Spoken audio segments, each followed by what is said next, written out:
Imagine a world where your energy isn't a random roll of the dice.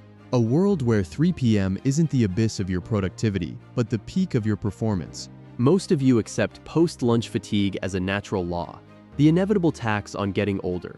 But what if I told you it's often just a matter of biological timing? What you call the afternoon slump might not be aging. It could be your body's response to a poorly sequenced fuel intake. Welcome to the Glycemic Rollercoaster. It's always the same.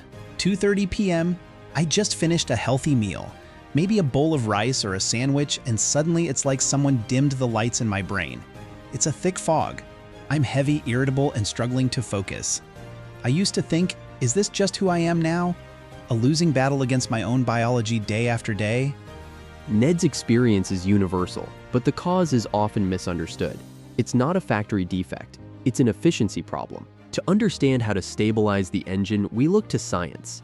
Enter Dr. Ryan. Thanks. While chronic fatigue can have many roots, from sleep debt to circadian rhythms, many of us are simply dealing with a sharp postprandial glucose spike. When you consume naked carbohydrates on an empty stomach, your blood sugar can rise rapidly. In response, your body releases insulin to manage that load. For many, this compensation is so effective it leads to a temporary dip in available energy. It's not a malfunction, it's your physiology working overtime. But that overtime comes at the cost of your mental clarity.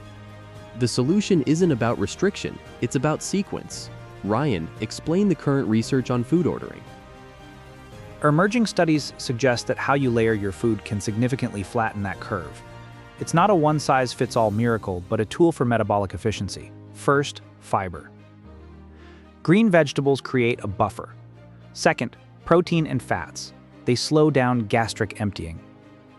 Third, carbohydrates. By saving them for last, the glucose enters the bloodstream as a steady stream rather than a flood. While individual responses vary, and this doesn't replace medical advice, managing this flow is a foundational step for sustained focus. Changing the order seemed too simple to work.